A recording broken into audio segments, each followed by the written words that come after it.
But Men in Black, I mean, it's the greatest 90s movie ever, in my view. And I think it's a masterpiece of filmmaking.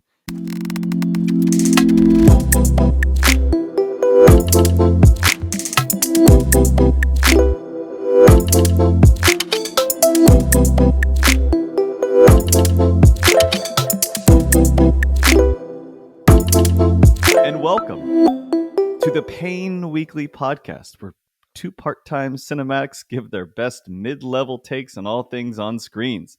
This week's episode is focused on the number one of the 1990s and the greatest ever movie from Men in Black. Part 1, 97, I think, that come out. Stephen, come join Jonathan and Stephen for another week of hopefully less plot chatter and copious more film banter. We are Seen Weekly, and welcome to our world, Mr. Stephen, and happy Rodri Day. I don't know if this is even something that could be coined, but 2 years ago to this day, we were in Istanbul watching the Champions League final, and Manchester City taking the title home with them. Taking the title, it was amazing to watch. I can't believe it's been 2 years. It's wild. You look white. Were you like, indoors the last 2 weeks, or like, what's going on? You feel okay? And, well, a lot of it has been indoors, working tirelessly on this podcast, just getting ready, watching the Men in Black. So, like, what have you done recently? It's been a while. Yeah, it has been. It's been a minute. It's been like I've been on the injured list, and this is kind of like the rehab assignment. But yeah, I've been hanging out here in LA. I went to a theme park, Universal Studios, with you actually. So I got to see you in real life. So I was hoping the question would be framed into the fact of the answer being, last night, did you do something special that was indoors? Well, you framed it as 2 weeks, so I'm giving you the whole 2 weeks, Jonathan. Yeah. You want to know immediate? Ask immediate.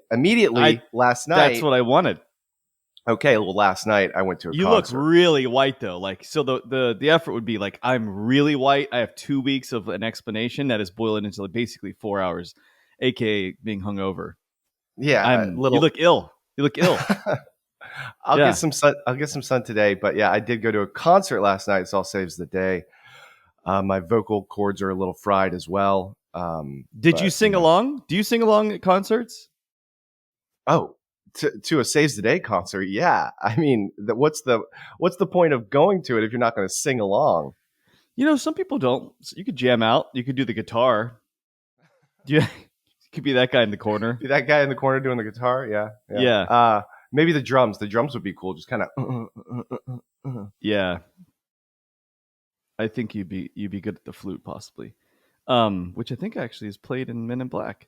But with that being said, it saves the day. Yeah, we're of the age. I think you're in my bracket now of just being old. If you're 40 plus, I went to a Further Seems Forever concert with my old friend Nanny. And he made a promise to me like 10 years ago that if they ever got back together for like the 17th time that he would go. And so they came to the city, and like with Jason Gleason, so like the second singer, been through a lot, and a lot of the old people type vibes walking in. Yeah, you get that instantaneous. I went to a Pulp concert in Brooklyn. I was like, this is even like 10 years like above me now, and I'm like, I feel I don't know what the feeling is, honestly. It's weird. It's different. It's weird. It's like before it was, old people and they would get babysitters and leave their kids at home. This time I saw a guy bring his 2 small children, maybe 8 and 9 years old, with big headphones to protect their ears. And I was like, okay, I'm here now. I'm here in the age group where they're bringing their kids to the concert. So that happened at Pulp. I mean, but they had teenagers. And so I was like, it's not quite weird because like I would go to like the Mercury Lounge in the city and find some bands that were like in their early 20s, but just fucking ripped, like Last Dinosaurs. I mean, that was like 10 plus years ago. But like the crowd there, that's weird because it ranges from like 18 to like 25. And you're like, I'm like so much. I mean, at the time I was only like five, 6 years like tops older than them. But now it's like if I go to one of those concerts, it's way more creepy than I feel more comfortable going to the old people crowd than I would to go for like where the 20-year-olds are just hanging out. Yeah. And there's still mosh pits, and like the Saves the Day, I'm sure like nobody was like there's not a lot of movement. It's just there's some movement, but not as much, you know. No, there was a mosh pit, and like there was multiple times where people were like, push me up, I'm gonna crowd surf, and like we couldn't lift this guy up. Like we tried 3 times, and he's just, dude, you're too many burgers, man. Like your father likes to play paddleball, these are the opportunities, very good opportunities for orthopedic surgeons to just hang out there. Like, like how you have those lawyers that are personal injury lawyers, they're called ambulance chasers. You're an orthopedic. Hey, here's my card. I'm going to need this. Like, after you Good luck in the mosh pit. I'll see you after. If your back hurts after this, just let me know. I think that would be a good opportunity for surgeons. But nonetheless, how did we get here? Big fan of Saves the Day. I haven't seen them. It's been a few years, probably pre-2019, pre-COVID. And I guess Chris, there were some stories. Don't have to go into the details of old Christopher, but they were terrible. And last night you said they're terrific, which is great. Good to know, because they were so bad the last time I saw them. They played a lot of their new stuff, and I was like, you should play your new stuff. But they were just generally horrible, like a band I never thought I liked. But they definitely have a new spark, a new energy. And yeah, like they played some deep cuts. They played some of the new stuff, which it's all deep. Yeah. I mean, yeah, it was amazing. And they came out on acoustic guitar and played 4 songs. So yeah, kudos to that. Yeah, Men in Black. Again, if you start with ups and downs on the B-sides, and I mean that's the greatest, one of my favorite B-sides for any band in the history of life.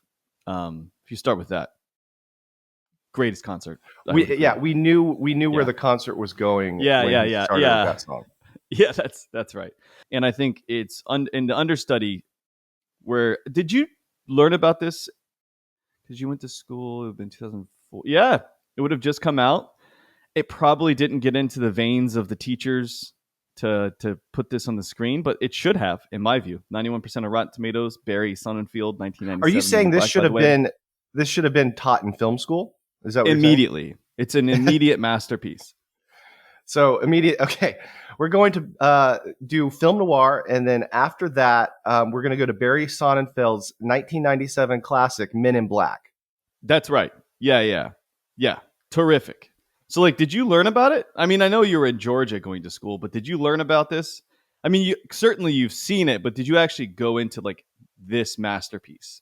Well, first off, are you implying that the Georgia school system is somehow subpar than elsewhere? No, I just thought the focus might be different. Oh, okay. All right. Yeah. I said you were in Georgia, and so in LA you might learn about different things. This is true. Yeah. But film is universal, and this was not a film that we talked about not once in film school. Sadly, but no reference points of like the Alien did pretty well. There could have been some talk about like physical acting and how to capture that on screen, but yeah, this I think in retrospect now you have to give films like this a good 20 plus years, 10 stars before you can really appreciate just the level of craft and the level of storytelling and wit and charm that comes out of this. Because like again, like I feel like movies today aren't being made like this.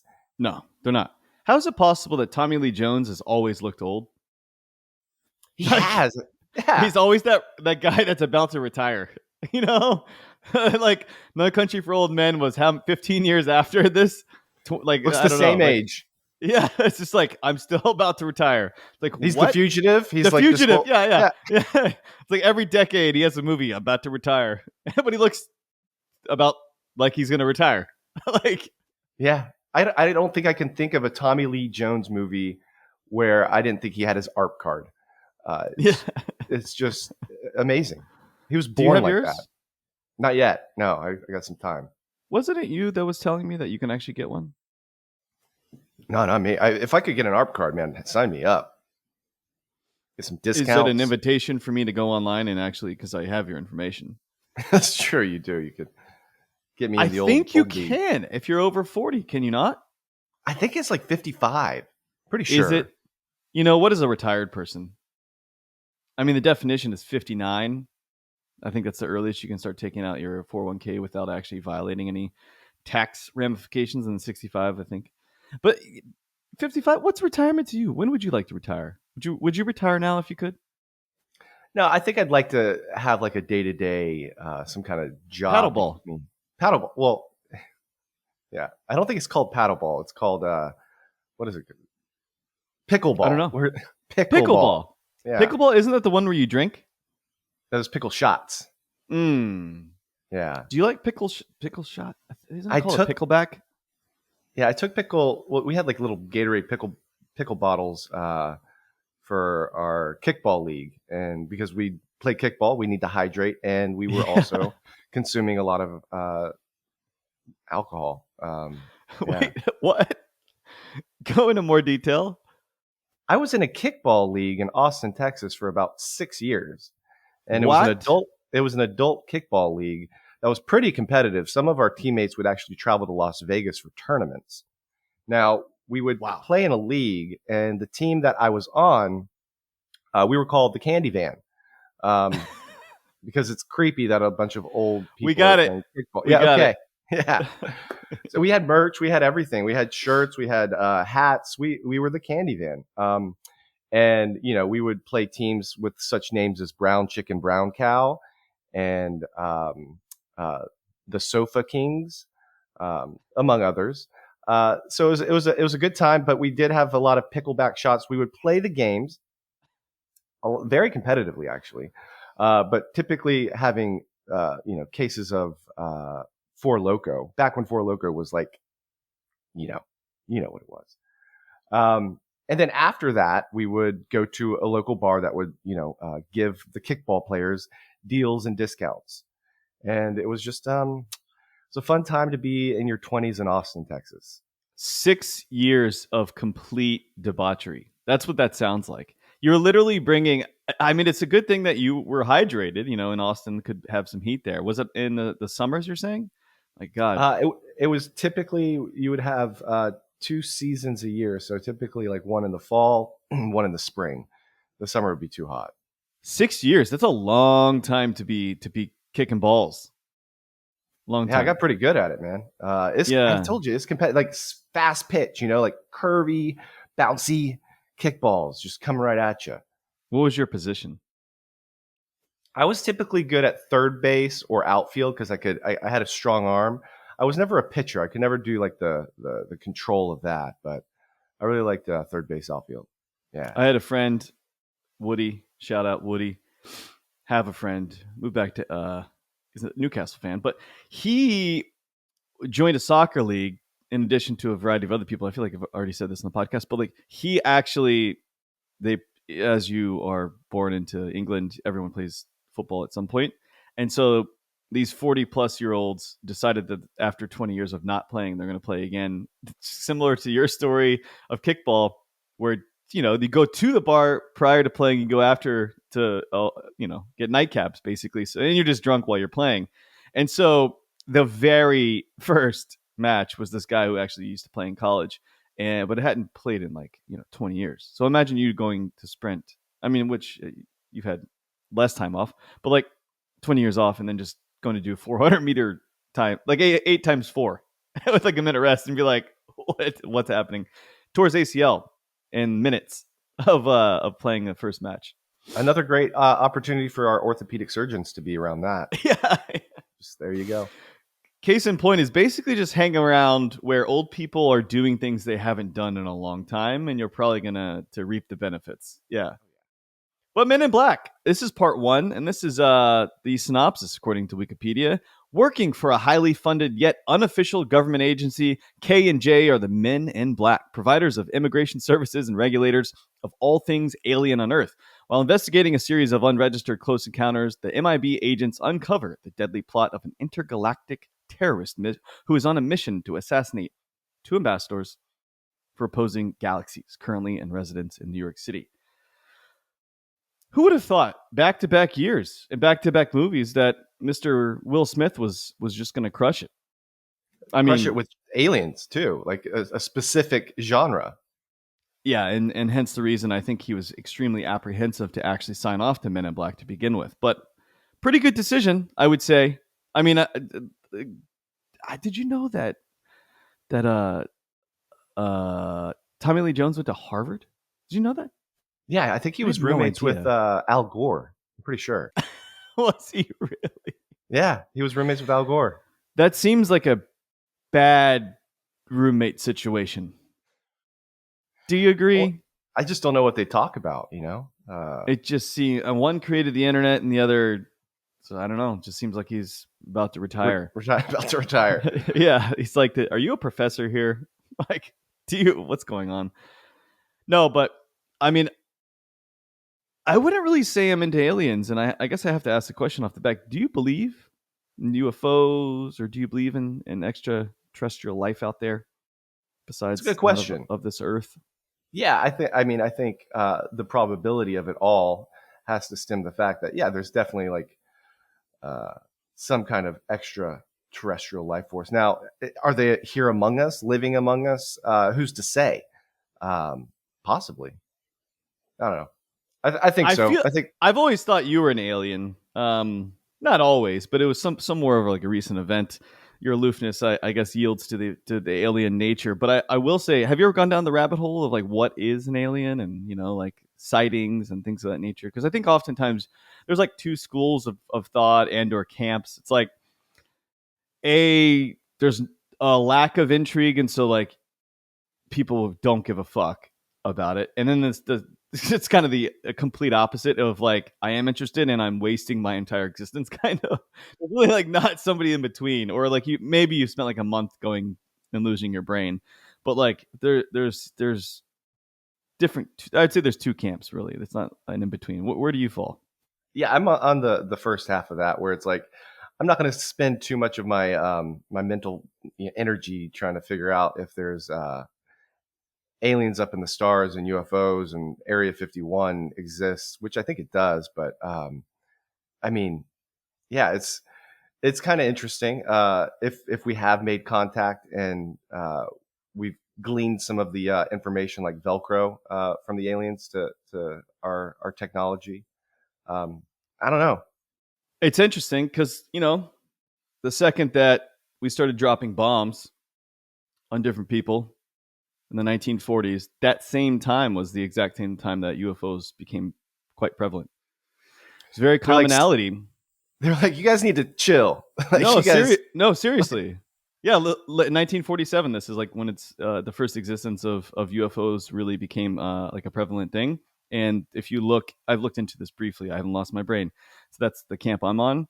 I would say, yeah, but a little more getting into like these tic tacs in the sky. What are these things? Um, but yeah, anytime there are moments of like nuclear power plants and things of that nature, there's a lot of UFO activity and sightings. So make of that what you will.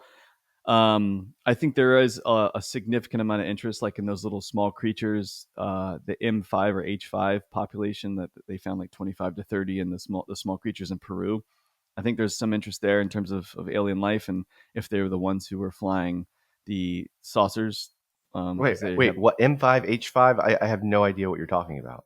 In yeah, Peru? it's if you just look up aliens in Peru that have been found in the last few years, actually. A lot of speculation on what those are. I don't. To be honest, I'm like, I'll let somebody else figure that out. I'm not going to spend time on Google to see if these are real, but like, it's interesting. I'll say it's fascinating, especially with the nuclear type of stuff. But anyway, I think certainly there's no way, an impossibility that um, there's not life outside of this planet for sure. There's just too many things going on. That's interesting. Now, I've never correlated the two of dropping nuclear bombs and then the prevalence of UFOs. Now, I think I'm going to have to do a deep dive and lose my mind for a month because, It's good. It's yeah, fun. Yeah, yeah. Bob Lazard, the Area 51, who allegedly worked at Area 51. I mean, there's lots of corroboration behind this. But like, yeah, he's I don't know. Some people think he's spooky, but he's the guy that coined Element 115. I don't know if you ever heard that, but anyway, probably don't know anything about this, nor do I have much knowledge of it. But nonetheless, it's very fascinating. I certainly think that the Tic Tacs in the sky. I think Joe Rogan has talked to multiple people in reference to these viewers of Tic Tacs over San Diego and the waters there. Have you seen that video of the fighter pilots like flying Yeah, out, and then there's that that's the tic Tic tac Tac. in the sky? That's Yeah. yeah. Now that's just crazy. But did you know that it's been confirmed that this is like not it's like confirmed by the U.S. military that these are real? Yeah, yeah. Isn't that strange? These are the moments that like I understand why from time to time the U.S. military and or government would be like, yeah, we probably shouldn't share this information, like for whatever reason. And I look at these moments of like, yeah, that's actually real. We actually don't know what that is, and that is a UFO. And the reaction is not as big as what my expectation was.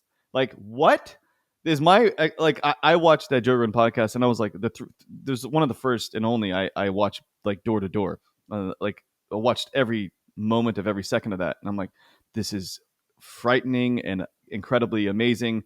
And then people are just like, whatever, Yeah, no big whatever. deal. Like, what is happening? Anyway, Men in Black. I really truly believe that this is just one of the best 90s movies, if not the best 90s movie ever. And you can downplay, as you were indicating, I was downplaying the Georgia style of education, which might be indicative of your own upbringing and education to not realize that Mr. Vincent D'Onofrio, I Vincent don't know how to say it. D'Onofrio. I'll help you D'Onofrio, out yeah. there. I can never say any French names, especially. Um, Howie was not up. I mean, he won a Saturn Award. Nobody gives a fuck about Saturn Awards. Like, but let's be honest. He could have at least been nominated for Best Supporting Actor. It wasn't just moving his face around and walking. Dude, That's tough, man. He had a talk accent. He put on, I think, one of the best committed performances in cinema history. Like the I couldn't alien. agree more. Sugar water. So demanding of it. He taped his ankles and wore leg braces. It really looked like he was an alien in somebody's skin. I don't know how he did it. I didn't know that. He looked exactly, yeah, precisely as I would imagine a person that or an alien that is trying to an attempt to be human. Be like, this is fucking weird, and they're like, as the film goes on, at Men in Black goes on, it's just like he kind of is melting away to some extent. You can see him getting like smellier and smellier and just melting and not caring about his own, I don't know, melted by the sun. But he is an interesting character, and honestly, like I was in the middle of it thinking like, how did he not get a supporting nod for this? But I will say this, even more so than Mr. Vincent, with his terrific acting chops, I will say that his wife, I instantaneously saw the wife and instantly could not get it out of my mind, and it just kept replaying, and almost to the point that like, I should probably stop the movie, and then I did to play this commercial like 20 times in a row. What commercial is this? It's like it's pretty much my favorite commercial of all time. But I just couldn't get it out of my head, and I just kept replaying it. It's only like a minute long, so it's pretty perfect to watch. My wife's favorite commercial probably of all time as well. But I think it's the Orbit gum, and it's like the fresh gum basically in this fake scene of the husband is cheating on his wife, and basically she finds out, and she was calling him all like these dirty words, but the dirty words are like you lant liquor. Like, do you remember this commercial? I do. She takes up his chopped up car and like throws it in the garbage. And she looks so similar to the farmer's wife or to Vincent. And I was just thinking the whole time, I was like, is that her? And I was like, is it her? And then I'd replay the commercial. And then I was like, I got to find this out. And it took me much longer than it probably should have with the Google. ChatGPT would have been easy with this, but turns out it's not. I was like truly hoping it would be the same character, but it wasn't.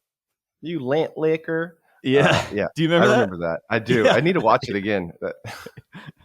um, I will say, like, when I saw this movie, I didn't know the actor Vincent D'Onofrio, and I didn't correlate the two, that he was also Gomer Pyle in the Full Metal Jacket. Like, he can do a swath of performances that are just absolutely incredible. And then he goes and does an incredible villain in the TV show Daredevil. I don't know if you ever watched it, but No. also fantastic. Um, yeah, Was just Daredevil with Ben Affleck, or was that the movie he was in? that was the movie that Okay. was a piece of trash.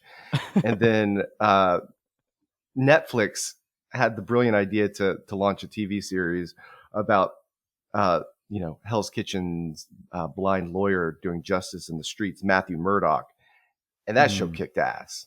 Did it? Didn't Yeah, I don't know too much about that, but I have to ask a question. Like it was a pretty big thing in the late '90s to just like hold up your pen and be like, this is what your memory's gone, and this is the new story that's going to be.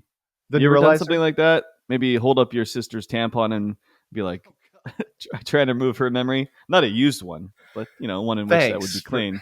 Yeah, yeah, didn't need that imagery, but yeah, I mean, of course, yeah, you do. You watch the movie, you go to school, you do you the go to the neuralizer. restroom, you take out your sister's tampon, and No, I didn't do that. No. But I think it's one of the greatest props also in movie history. It has to be, right? it's so good, right? And I like the fact that there's a time period for which like you can wait, and then they're like, Yeah. wait, what are we Days, doing years. here? Yeah. So I like there's an ability to kind of amend things. What would you change? I mean, you could change anything. You could just rob banks, then get your money. I mean, you could pretty much do whatever you wanted, right? Yeah. Yeah. I mean, you'd have to come Oh, up with some creative like stories of, that's the fun part, I think, is like telling the neuralized people like what just happened. yeah, Um, after like, they see I started I started MIB too after this, me and too. he had to explain why the subway car was chopped in half, Yeah. um, and he just it's hilarious. No, the Speaking of neuralizer is great. hilarity killing the cat.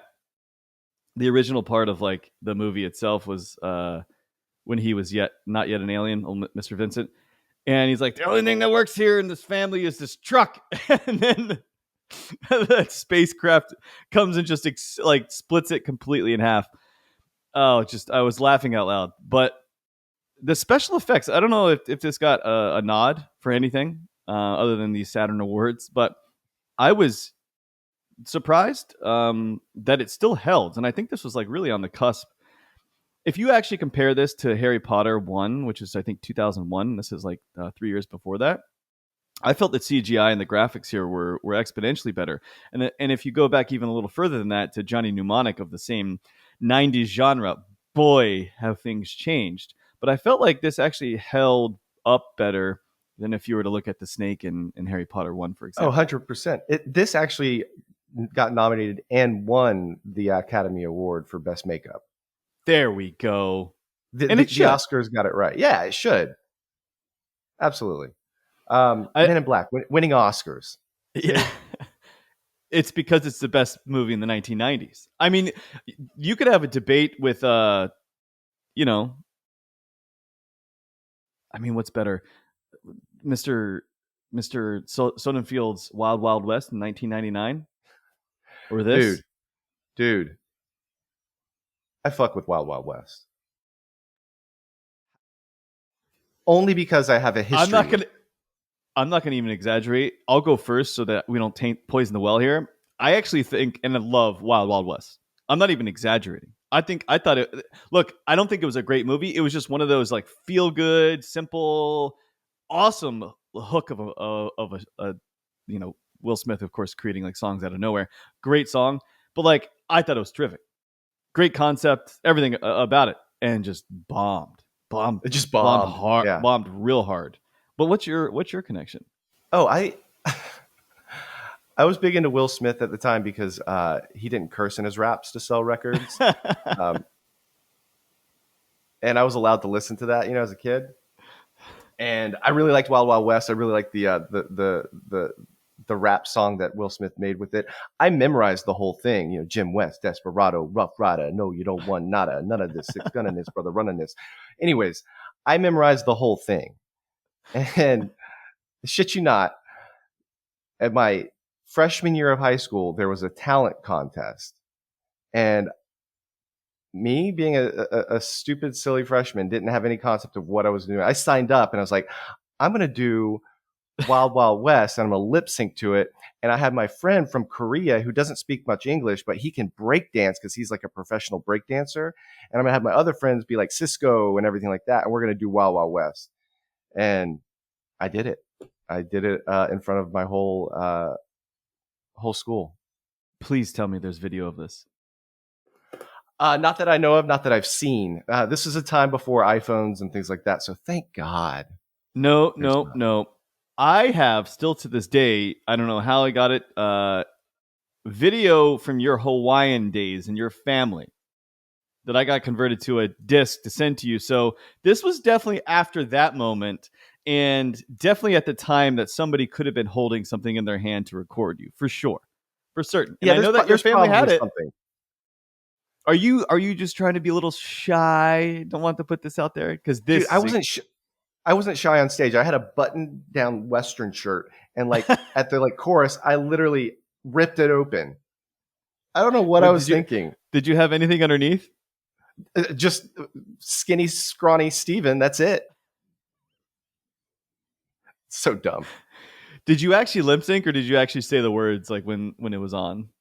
Oh no, because there was a microphone, so I had to turn that off so I could still because the sound was blasting. Oh my God.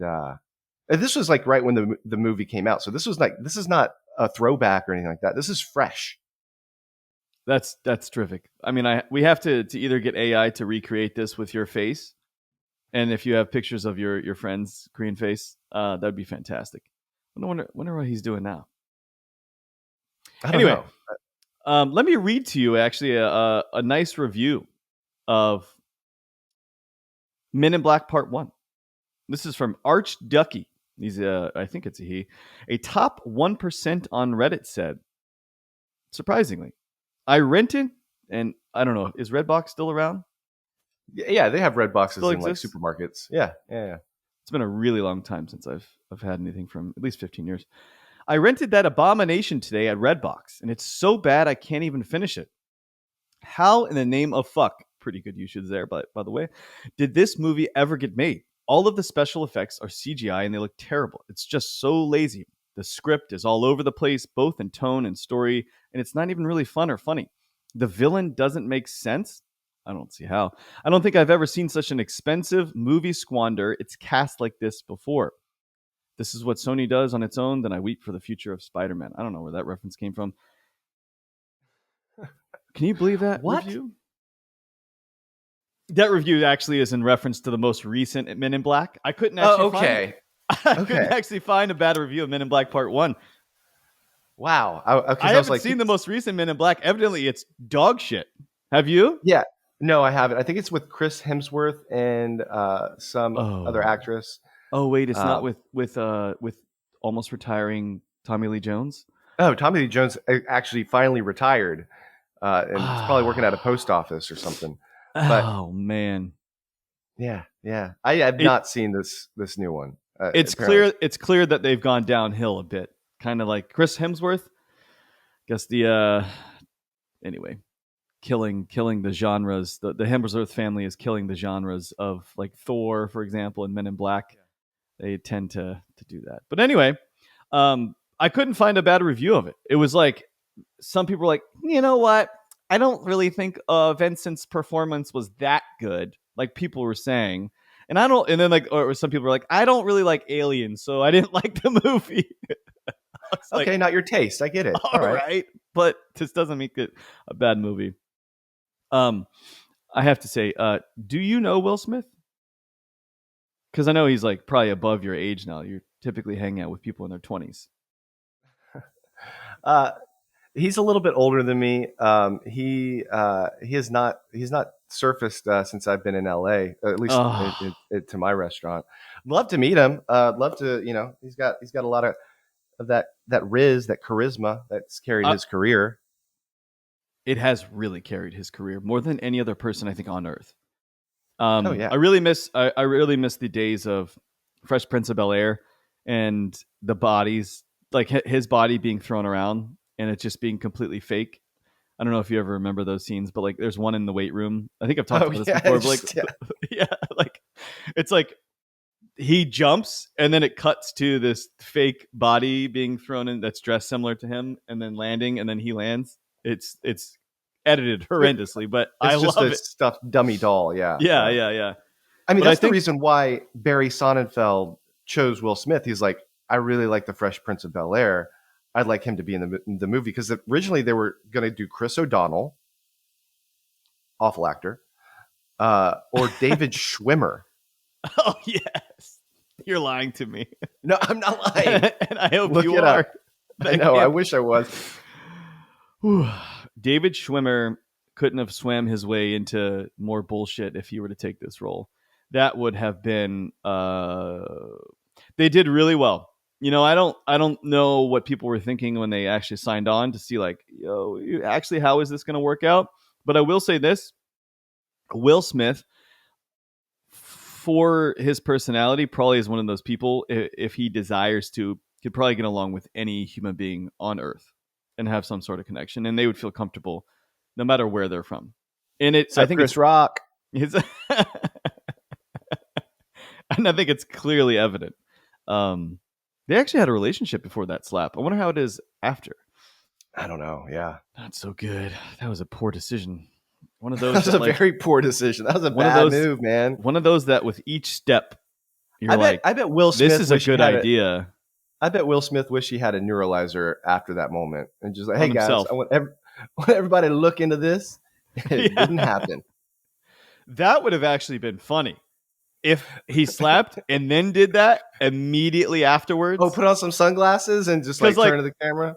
Yeah, because he instantaneously got angry, released that anger, and it was like, that's probably going to be the worst decision I've ever made in my life. Maybe that is going to be so public. And he's like, you know what? I got the acting chops and improv chops to be like, let's make this a joke because he's a comedian. He is actually hilarious. He's fucking like hysterical. Imagine that, because then all of Twitter and social media are like divided. No, it was just a joke. And then like even Chris is like, nah, man, he hit the shit out of me. You're like, oh no, that was really funny. There's no way he could have come up with that like instantly. Anyway, he didn't. And so here we are, still talking about it. He won an Oscar. Didn't hurt him that badly, but Yeah, like 20 minutes later, he's like winning an Oscar. yeah. Like, Oh, we live in a world, man. Isn't that weird? Isn't he banned from the Oscars for like 10 years or life? 10 I don't years. know. Yeah. He can't go. Who thought of like, you know what, guys? 10 years, a decade. That sounds like a reasonable effort. I think in 10 years, anyone can rehabilitate themselves. Like, who thought and had that conversation? Like, what does that sound like? You're like, oh, like 3 years, definitely 3 years. And then somebody's like, nah, 15, man. 15 is definitely the way to go. Like, who decides this? Yeah, I don't know. I think some smart people in a room come together and be like, 5 years is a little too soft. Like he needs some time to do some rehabilitation of his career. If we go 15 years, he's kind of aged out and he's probably not going to even be in any good movies anymore. So like we want to see that comeback. Yeah, 10 years. I mean, he didn't get banned forever.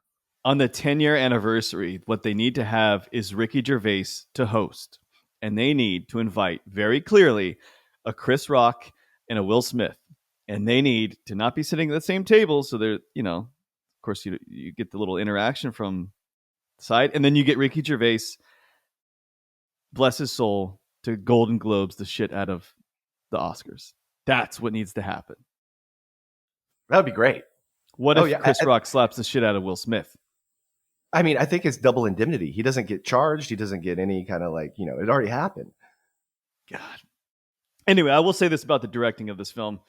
I loved it. There was so many moments that I thought it was like influenced by Tim Burton or even like a Brian De Palma. Like I just felt like it was very a mixture of genres and the ability to talk about aliens, because man, Johnny Mnemonic was constantly in my brain, and like a '90s flicks and like aliens and just weird shit that just didn't work out to actually be a good movie. But this is not one of them. It's an excellent movie and put together. I don't always like aliens, but I think when I do, it's a '90s aliens flick. Maybe Well, the here's the thing. With this movie, like it opens up, and I didn't get this when I first watched it because I was a kid, but it opens up with some, border agents going to illegal aliens to find the actual alien. yeah, Uh, yeah. Social commentary on that, even in today's climate, is pretty crazy. But it's also the best like buddy cop movie. You have the pairing of Will Smith and Tom Lee Jones. Um, for the '90s, like maybe one of the best songs to come out of a movie that was just spawned from that. The Here best. come the men in It's the black. best from a movie. Yeah, it's the best. Come on. And I, the best scene in the movie, the best scene in the whole film is not an action set piece, but it's the recruitment scene when Will Smith has to go in and test out to be an MIB agent. Like the laughter that came from my household while watching those scenes was just like astronomically high. The simplest of things of like pulling the table, like the sound it was making and pulling the table across and breaking pencils and things of that nature was just like it was hilarious. And then the shooting of aliens, the accidental or Will Smith just crushing the test. It was like if you weren't sold up until that point, you were completely sold on the movie at that point. You're like, this is gonna rip. It Yeah, set the this is tone something very different. quickly. Sets the tone, and it gives you like the characterization of like what the Men in Black are looking for and what Will Smith can provide. Like it's not about conventional intelligence; it's about independent thinking and unconventional logic, and that's how he mastered the test. He shot the girl that's carrying a quantum physics book. He didn't shoot the Yeah. alien because he's working out, and the other alien just has a cold and he's sneezing. That's brilliant. I think it actually is brilliant. I wish I could write something like that, like when you are a scriptwriter and that is like what is coming out. It's interesting because I had watched this in a long period of time, and I did come thinking, knowing that it's a good movie, but there's oftentimes you rewatch things, you're like, that's either cringe or like times have changed or CGI is just like it's really hard to get past, but it just ticked all the boxes again. It was Yeah, fantastic. another like tip to the legacy of this movie being one of the best or the best of the '90s is that it still fucking holds up. It holds Yeah, up. and I don't know where, and it reminded me of Terry Gilliam in a lot of the ways. I should say in some ways, very specifically with the fan that was like floor to ceiling. And when they come into the building in MIB, and it's got like little tassels and like floating in the air, I was like, this is very, very Terry Gilliam, like Brazil, something out of Brazil. That exact shot, I was like, that's Terry Gilliam. Oh Um, yeah. and I do have to commend Barry in his directing skills, but I have to, without question, mention the fact that he actually got his career started off in porn. I had no idea. New York City, born and raised, got started in porn. Didn't think porn was a big thing for somebody like him, I wonder if his his age. his uh, his early flicks are any good. I got to check him out. So I wanted to ask you, if you had to get started off in porn, like what would you? I haven't looked up his films that he was associated with, luckily, Okay. yet. I'll have to check that out later. But like, what would you start off? Like, what do you start off with? I think it would probably be 1970s porn in New York City. Like, what do you do? You'd probably have to be a cop, right? Yeah, Like there's got cop to be a porns would go cop, well. maybe some nurses involved. Yeah, I think that cop would gets work well. shot. Maybe not Hmm. shot because then blood is everywhere. Maybe got nicked and it's like, oh, Yeah. you got a hip fracture. You could You still could do use that hip, even some baby. kind of, you could even like bring in like some crazy sci-fi kind of stuff, In the aliens. 70s? Yeah, why not? I think that was like post hype of. I don't know I didn't take that class. I didn't sign up for the porn history class in film That was school. your Georgia education, right? Yeah, Georgia. Yeah, Got yeah. it. Got it. Got it. May or may not be why. I think uh, South Park creators had it right. DVDA. You ever watch or Orgasmo? No, You ever watch no, I didn't. Orgasmo? You've never seen No, Orgasmo? no, Trey I Parker, haven't. Matt Stone? Mm-mm. What is going on? I think Matt Stone maybe. Anyway, what? You've never seen Orgasmo? So it's basically, I want to say a 90s flick as well. And, Orgasmo is a superhero porn star, effectively.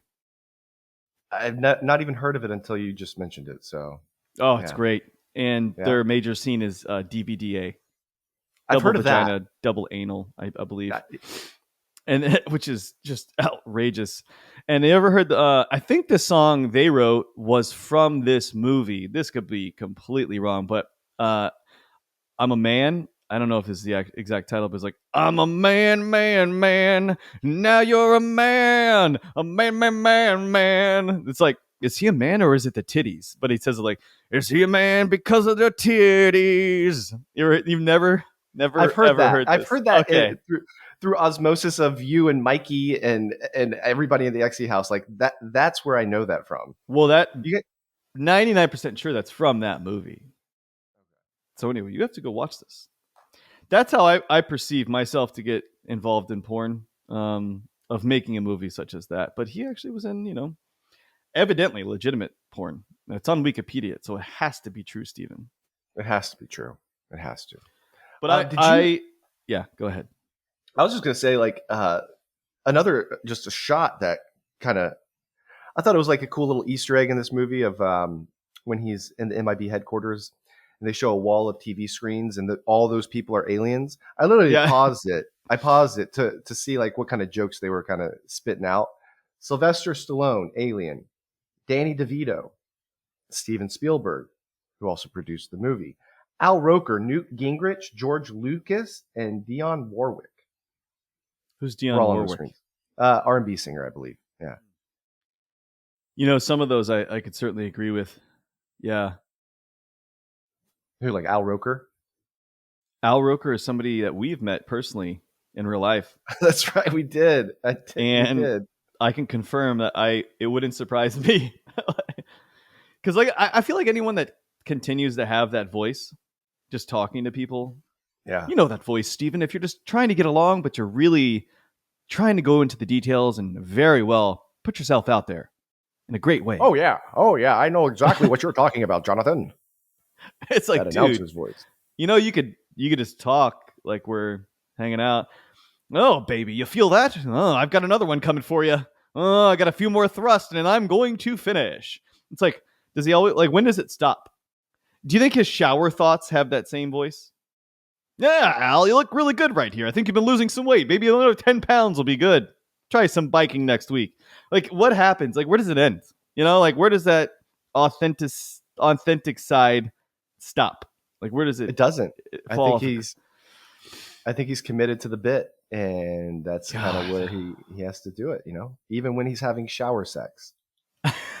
I was just thinking of shower thoughts. Oh, okay. Got it. Yeah, like he's alone. He's thinking about something. Al Roker with shower sex is the next AI that I hope. Maybe Barry is going to direct that next. Who knows? Going to come back to the Hey, porn scene. that's right.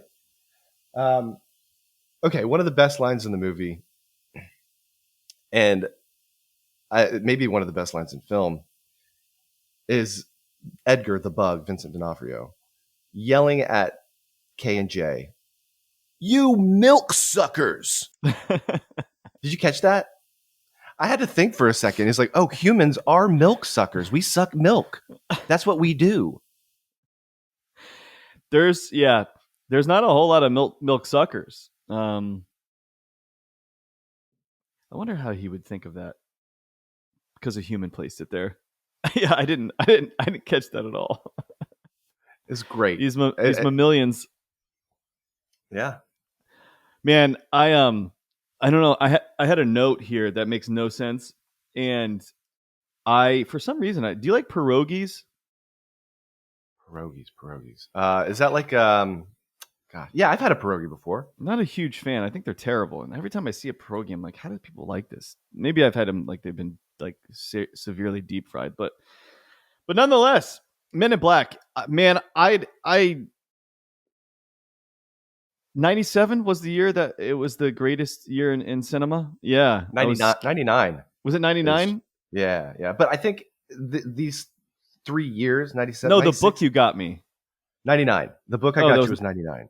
okay because it was interesting. I was reading through that, and clearly I'm an idiot.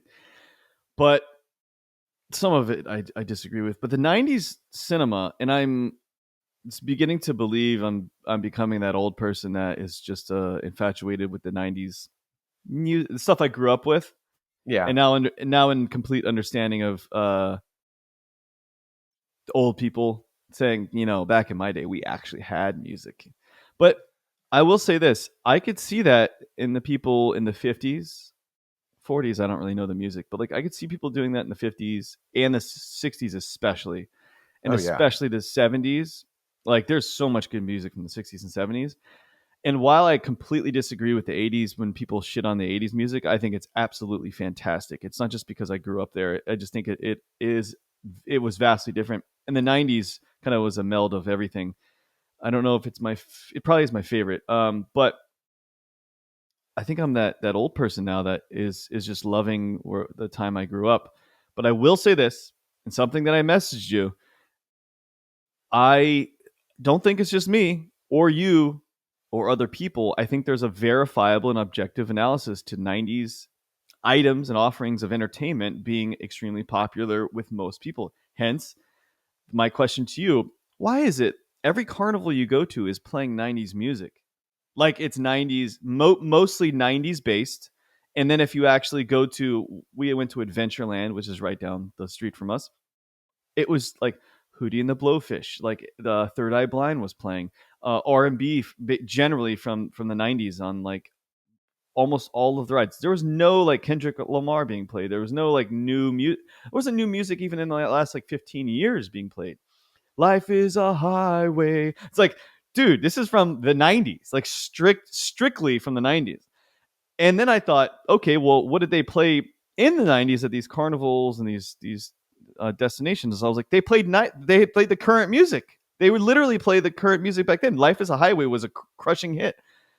And I was like, this is very, and like Cisco's Thong Song, for example, that was played at like carnivals as well. I'm like, this is really weird. And I don't know if I found like a trigger point in this life being a simulation, or the fact that there's a love of '90s era entertainment, whether it's movies or music or the like. But somebody agrees, and the people that own these parks and carnivals have certainly agreed that maybe that it's just generic music that can be regurgitated. I don't know, but it was something I did Yeah, notice. that's strange. Because you would think maybe it's the nostalgia factor. But yeah, if they were Kids are playing it going. also, the kids are Yeah, going. Yeah. the kids. It's like these parks are for the kids. Carnivals are for the kids. So they want to play music that, I mean, the floor is lava. That's like, or like My Little Pony. Oh God. Yeah. Are Put you that way tired too of that? much. Too much, too soon. We're back on the My Little Pony train, actually. Anyway, not a big fan of sugar water, by the way. I will freely admit that. But let's get down to some ratings. What did you, by the way, rate something about or Meet the Parents? You never. Oh, Meet the Parents was 3.5. 3.5. We never gave ratings for that. Hilariously. Um, yeah, I would say that's a 3.5. I guess it's a good movie, but yeah. Anyway, 3.5. What about this Men in Black? What are your thoughts, my friend? Well, here's the conundrum, Jonathan. This movie, as we've clearly laid out, is the best movie of the 90s. Are we saying the best movie that defines the 90s, or just full stop? I'm saying best movie of the 90s. Because So with so here it is. In what I just said, in terms of nostalgia, in terms of the effort of how this movie makes me feel, the entertainment value, the acting actually is terrific, and it's winning awards for its makeup, and I think just the fun nature of what the '90s is. So I would say the epitome of what '90s movies were, and how fun they could possibly be. And the fact is, yeah, I agree. They're not making movies like this anymore. They tried to with Men in Black still, and it's just not resonating clearly by Mr. Arch Ducky, top 1% of Reddit. So I think collectively, it's a feeling. It's being in the movie theater basically again. If they were to re-release this, I don't know how interesting it would be for the folks now, but I think that I would certainly go back and want to watch this with my daughter. Um, she may not understand each of the references like milk suckers. Actually, she probably would. She probably would. Now that I think about that one, she'd probably immediately get that. But I think it's a totality. Is it the best cinematography of any movie from the '90s? I mean, no. I can name many that is better, but like to me, it represents the '90s in the best way possible, and it has a rapper who doesn't cuss, and I think you could appreciate that. I do appreciate that. Even though you said shit immediately after your love Well, of him not cussing. yeah, this is the nostalgic teenage Steven that I didn't have that in my vocabulary. But here it is, I'm weary with the world, and I'll drop a swear word every now and then. It doesn't feel natural though. It doesn't seem natural. It seems very alien to you, foreign. Yeah, Yeah. sure is. But yeah, I mean, I can't give the pinnacle of pinnacles to a Five Glasses movie here, but I will say 4.5 for me. It's a brilliant movie. It's tight. It's under what 91 minutes, something like that. Is it really? Wow. Yeah, it tells a full, complete story. There's heart to it. There's smart, witty, subversive commentary just on government, agencies, immigration, all of those things. But it's funny, and it's lighthearted, and even kind of whimsical in a way. It just hits that right tone so well that they couldn't even replicate that in the second one. Yeah. Just a perfect. I mean, perfect. They, to some extent, I mean, I've seen the first 20 minutes of part 2, and it's a little off not having Tommy Lee Jones immediately there, to be honest. Like it's already off kilter a bit. But does this make you believe in aliens? Does it make? I guess so. I think they're living among us now. I think, whether it's some talking dogs or maybe even like I like the alien that you open the guy's face and the alien's just controlling like the body of the little guy. That was probably my favorite alien. But yeah, if there are aliens among us, they're in their dogs. They're definitely pugs. Like they're definitely pugs. 100%. So like, good choice on that. Yeah, I'd have to give it a six glasses movie. Oh wow! I mean, does that like, even it does Richter exist? Scale? Yeah, I don't think that would. Right. I'll just go in line and be amenable and say it's a 4.5 as well. There's no way to get this and fight through this. But anyway, Men in Black. I could do chatter on Men in Black forever. Just I really want to see Barry Sonnenfeld Felds early. I'm gonna get you a box. I'm gonna get you a box set sent to the house. I have something that I will not share on air that I did for a friend. I think I've told you about it, but anyway, I won't even go into the details because it can immediately be bad for me. Something I just gave somebody as a gift. Wasn't purchased by me. Tell me off mic. Tell me off mic, please. Yeah. But anyway, until next time, don't do the thing I wouldn't do. Toodaloo.